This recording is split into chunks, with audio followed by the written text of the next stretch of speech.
প্রিয় শিক্ষার্থীরা, তোমরা আমার প্রীতি ও শুভেচ্ছা নাও। আশা করি ভালো আছো, ভালো থাকো এই কামনাই করি। আজকের একাদশ শ্রেণীর পাঠ্য আলোচনার বিষয় পল্লীকবি জসীমউদ্দীনের প্রতিদান কবিতাটি আমি আলোচনা করব। প্রতিদান কবিতাটি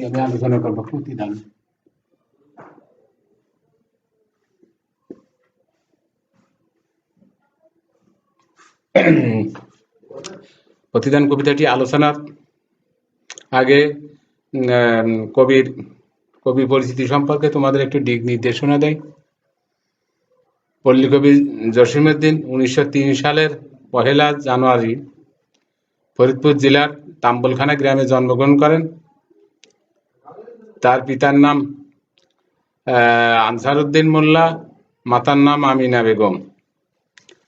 প্রথম থেকেই তিনি মেধাবী হিসেবে পরিচিতি লাভ করেন। ছাত্র জীবনে তিনি অত্যন্ত নিষ্ঠার সাথে পড়াশোনা করেছেন। তিনি ফরিদপুর রাজেন্দ্র কলেজ থেকে বিএ পাশ করে কলকাতা বিশ্ববিদ্যালয় থেকে তিনি বাংলা ভাষা সাহিত্যে এমএ ডিগ্রি লাভ করেন। শিক্ষার্থীরা, এরপরে তোমরা আর একটু শোনো মনোযোগ সহকারে। পল্লীকবি জসীমউদ্দীনের কবিতার প্রথম উপজীব্য বিষয় হচ্ছে পল্লীর প্রাকৃতিক রূপ সৌন্দর্য নিয়ে তিনি কবিতা রচনা করেছেন। পল্লীকেই তিনি ভালোবেসেছেন এবং পল্লী যা কিছুই তিনি দেখেছেন সেইগুলো অত্যন্ত দয়া, মমতা এবং দরদ দিয়েই তার কবিতায় প্রকাশ করেছেন। পল্লীকবি জসীমউদ্দীন বাল্যকাল থেকেই পড়াশোনার প্রতি তার ঝোঁক ছিল এবং তিনি সেই অবস্থায় পড়াশোনা শেষ করে চাকরি জীবনে প্রবেশ করেন। তিনি প্রথমে বাংলা সাহিত্যে ঢাকা বিশ্ববিদ্যালয়ে অধ্যাপনা করেন এবং তিনি অধ্যাপনার আগেই ছাত্র জীবনেই তিনি কবর কবিতাটি রচনা করেন এবং এই কবিতাটি স্কুলে পাঠ্য সূচির অন্তর্ভুক্ত হয়। কবর কবিতা তোমরা নিশ্চয় পড়েছো শিক্ষার্থীরা, যে এইখানে তোর দাদির কবর ডালিম গাছের তলে, 30 বছর ভিজিয়ে রেখেছি দুনয়নের জলে। এরকম তার বাস্তব জীবনে অনেক কবিতা আছে। তার মধ্যে এই প্রতিদান কবিতাটি কবি জসীমউদ্দীনের বালুচর কাব্যগ্রন্থ থেকে নেওয়া হয়েছে। বালুচর তোমাদের জ্ঞানমূলক প্রশ্নে এটা পড়তে পারে যে প্রতিদান কবিতাটি কোন কাব্যগ্রন্থ থেকে সংকলিত।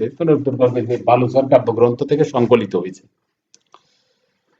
জসীমউদ্দীন আরো অসংখ্য কাব্যগ্রন্থ রচনা করেছেন, যেমন সজন বাধিয়ার ঘাট, নকশিকাটার মাঠ, ধান ক্ষেত, রঙ্গিলা নায়ের মাঝি।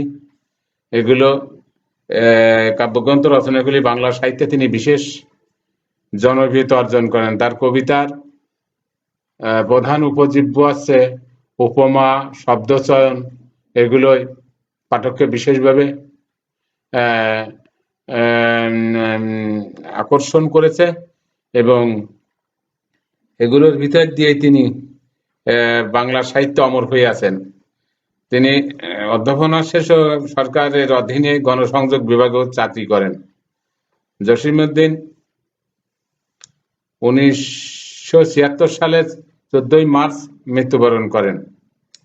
এরপরে শিক্ষার্থীরা তোমরা একটু মনোযোগ সহকারে শোনো। এরপরে আমি তার কবিতায় লাইনগুলো, চরণগুলো ব্যাখ্যা করে তোমাদেরকে একটু বুঝিয়ে দেয়। তোমরা একটু মনোযোগ সহকারে এগুলো শোনো।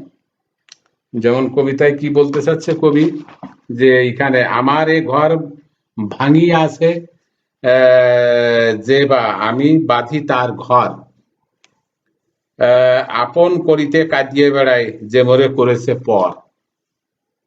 অর্থাৎ জসীমউদ্দীন প্রতিদান কবিতায় ক্ষুদ্র স্বার্থকে বিসর্জন দিয়ে পরথায় কিভাবে নিজেকে আত্মনিয়োগ করা যায় এবং তাদের কল্যাণ সাধন করা যায় সেই চেষ্টায় তিনি সদা লিপ্ত ছিলেন এবং সেগুলোই কবিতার মধ্যে ব্যক্ত করেছেন।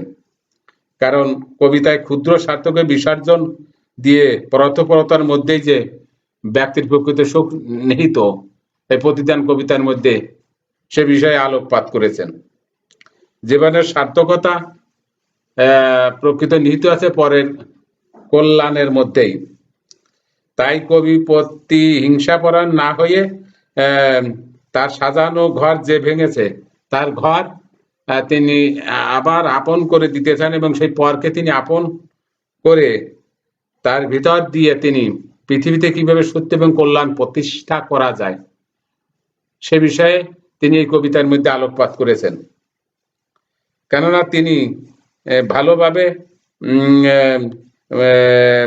জানেন যে মানুষকে ভালোবাসার মাধ্যমেই মানুষের মন জয় করা যায়। আবার যে কবিকে পর করেছে তাকে আপন করে নিতে তিনি সদা ব্যস্ত ছিলেন। এই কবিতার মধ্যে সেগুলো তিনি আলোকপাত করেছেন। হিংসা বিদ্বেষ সমাজ থেকে কিভাবে বিদূরিত করা যায় এবং বিভেদ হানাহানির মাধ্যমে কিভাবে পৃথিবীতে হানাহানি হয় সেগুলো দূর করে কিভাবে সত্য সুন্দর এবং কল্যাণ প্রতিষ্ঠা করা যায় সে চিন্তায় কবি সদা লিপ্ত ছিলেন। দ্বিতীয় লাইনের ব্যাখ্যা যেমন, যে মোরে কহিল পথের বিবাগী, পথে পথে আমি ফিরি তার লাগি। এই বিভাগী শব্দের অর্থ উদাসীন কবি হয়ে গেছেন। কবি প্রতিশোধ প্রতিহিংসার বিপরীতে ভালোবাসাপূর্ণ পৃথিবী গড়তে চান। হিংসা বিদ্বেষ এগুলোর মধ্য দিয়ে ভালো এবং সত্য কিছু আশা করা যায় না এবং পৃথিবীতে কল্যাণও আনা সম্ভব নয়। এগুলোই কবি এই কবিতার ভিতরে ব্যক্ত করেছেন। ফলে তিনি যার কারণে পথের বিভাগী হয়েছেন এবং এর জন্য পথে পথে সেই দিকে ঘুরেছেন। তাই কবির সবসময় ইচ্ছা যে অনিষ্টকারীর অনিষ্ট সাধন না করে কিভাবে তার কল্যাণ করা যায় এবং কিভাবে তাকে অসত্য থেকে কল্যাণের পথে নিয়ে আসা যায় সে চিন্তাই তিনি করেছেন। উপরোক্ত ভালোবাসা দিয়ে তাকে ঘরে ফিরাতে চান। সমাজে বিবাদ বা হিংসা বিদ্বেষ দূরীভূত করে সত্য সুন্দর জীবন এবং আলোকময় পৃথিবী গড়া যায় সেই দিকে কবি সদা লিপ্ত ছিলেন। এরপরে, আমারে কুল ভাঙিয়াছে যে বা আমি তার কুল বাঁধি। যে ব্যক্তি তার ঘর ভাঙিয়ে দিয়েছে বা তার বংশের কালিমা লেপন করেছে কবি সেই ব্যক্তিকে এই সমাজ থেকে খুঁজে বের করে তার ঘর বেঁধে দিতে চান এবং তাকে স্বচ্ছ সুন্দর জীবনে ফিরিয়ে আনতে চান। এই কবিতায় সেগুলোই ব্যক্ত করেছেন।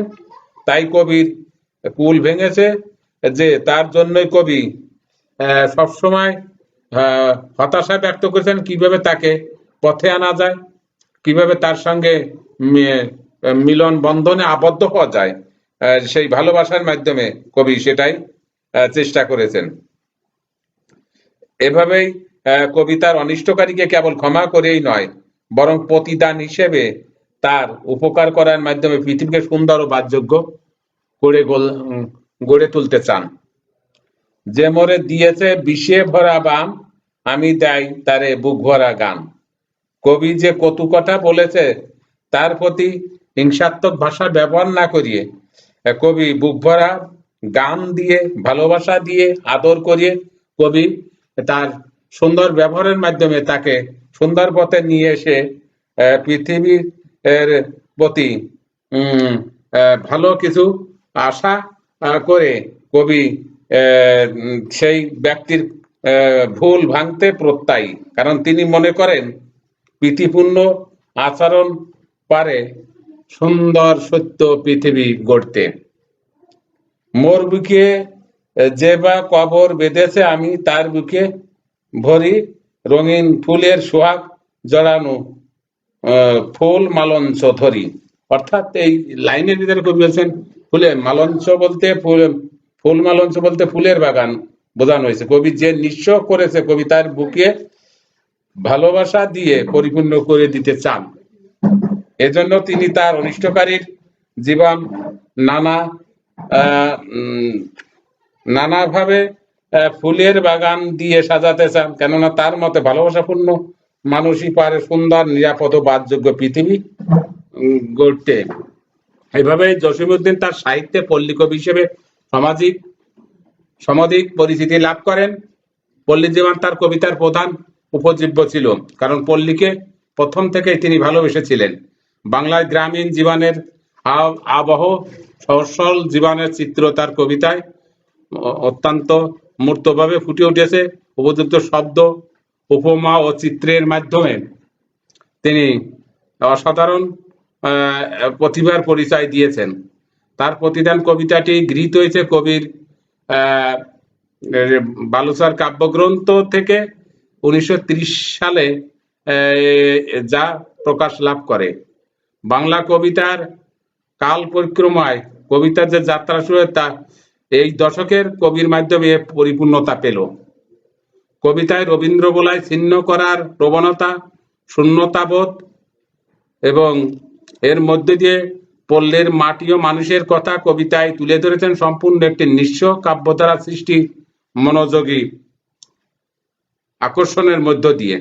তবে আধুনিকায়নে আহ্বান, গ্রামকেন্দ্রিক অর্থনীতির বিপরীত শহরের শিল্পায়ন ও নগরায়নের মধ্য দিয়ে কবি তার শিল্প মাধুর্যতাকে অত্যন্ত সত্য সুন্দরভাবে এই কবিতার ভিতরে ফুটিয়ে তুলেছেন। ব্রিটিশ শাসনের বিরুদ্ধে মানুষের জাতীয়তাবাদী চেতনা বিরোধী সবার জাগরণ ঘটেছে বহুগুণে। এভাবে সংকটময় মুহূর্তে মানুষের দূরত্ব লক্ষ্য করে প্রাণ কেঁদেছে পল্লী কবির। প্রতিদান কবিতায় তাই কবি তুলে ধরেছেন প্রেম প্রীতির উদার মহৎ বাণী। প্রতিহিংসার বিপরীতে ধ্বনিত হয়েছে ভালোবাসার অমীয় আহ্বান। নিঃসন্দেহে মানুষে এক তার দেখা পাওয়ার, তার আর ব্যক্তি স্বার্থ রক্ষার অসুস্থ প্রতিযোগিতার গোটা সমাজ জর্জরিত। এই ব্যক্তি স্বার্থর বিপরীতে ভালোবাসা, প্রীতিময় স্নেহ ভালোবাসা দিয়ে কিভাবে মানুষে ঐক্য, ভ্রাতৃত্বের বন্ধনে আবদ্ধ করা যায়, প্রতিদান কবিতার মর্মবাণী আমাদের আহ্বান করে মানুষকে ভালোবাসার মাধ্যমে সৌহার্দ্যপূর্ণ মানবিক একটি সমাজ গড়ে তুলতে চান কবি। এভাবেই কবি বাংলা সাহিত্যে জনপ্রিয়তা অর্জন করেন এবং জসিমউদ্দিন সমাজ সংসারে বিবাদমান বিভেদ হিংসা হানাহানি দেখেও তিনি ব্যথিত হয়েছেন এবং মানুষের দ্বারে দ্বারে গিয়ে মানুষকে ভালোবাসার মাধ্যমে দুঃখ বেদনাকে তার জীবন থেকে রহিত করার চেষ্টা করেছেন। কবি মনে করেন আমাদের পৃথিবীকে সুন্দর ও সকলের বাসযোগ্য গড়ে তুলতে হলে ক্ষুদ্র স্বার্থকে ত্যাগ করে নিজেদের ভালোবাসার মাধ্যমে মানুষকে উপকার করে পৃথিবীকে সুন্দর করে গড়ে তুলতে হবে। এজন্য ক্ষুদ্র ব্যক্তি স্বার্থ পরিত্যাগ করে পরোর্থপরতার নিয়োজিত আমাদেরকে হতে হবে। এই প্রতিদান কবিতায় কবি এগুলোই ব্যক্ত করেছেন। প্রতিশোধ ও প্রতিহিংসা সমাজকে কখনো কিছু দিতে পারে না, তাই এগুলোকে পরিত্যাগ করে মানুষের প্রতি ভ্রাতৃত্বপূর্ণ ব্যবহার করে আমাদেরকে সামনের দিকে এগিয়ে যেতে হবে। কেননা তিনি বুঝতে পেরেছেন প্রতিশোধ ও প্রতিহিংসা দূর না করলে সমাজে শান্তি আসবে না। যাই প্রিয় শিক্ষার্থীরা, তোমরা কবিতাটি ভালো করে পড়বে এবং এর ভিতর দিয়ে তোমরা অনেক কিছু জানতে পারবে এবং কবিতার শব্দার্থ এবং কবিতার চরণগুলো ভালো করে পড়বে, তাহলে কবিতা ভালো করে বুঝতে পারবে। পরিশেষে আমি প্রিয় শিক্ষার্থীরা পাঠ আলোচনা করি, আমি শেষ করে দিচ্ছি। পাঠ আলোচনাটা তোমরা একটু মনোযোগ সহকারে শোনো। পাঠ পড়েছি জসিমউদ্দিনের, আমি প্রথমেই বলেছি জসিমউদ্দিনের প্রতিদান কবিতাটি এই বালুচর কাব্যগ্রন্থ থেকে নেওয়া হয়েছে। এ কবিতায় আমি বলেছি যে ক্ষুদ্র স্বার্থকে বিসর্জন দিয়ে পরের উপকারে নিজের জীবনকে বিলিয়ে দিতে হবে, তাহলে তার মধ্যে প্রকৃত সুখ পাওয়া যাবে। কারণ হিংসা বিদ্বেষ কখনো মানুষের ভিতরে ভালোবাসা সৃষ্টি করতে পারে না এবং পৃথিবীতে শান্তিও প্রতিষ্ঠা করতে পারে না। তাই ভালোবাসাপূর্ণ মানুষ নির্মাণ করতে পারে সুন্দর নিরাপদ পৃথিবী, সুন্দর নিরাপদ পৃথিবী। কবি অনিষ্টকারীকে কেবল ক্ষমা করেই নয়, বরং প্রতিদান হিসেবে অনিষ্টকারীর উপকার করার মাধ্যমে পৃথিবীকে সুন্দর ও বাসযোগ্য করে গড়ে তুলতে চান। প্রিয় শিক্ষার্থীরা, আমি আগামী দিন তোমাদের দ্বিতীয় পত্রে বাংলা বানান নীতি সম্পর্কে আলোচনা করব।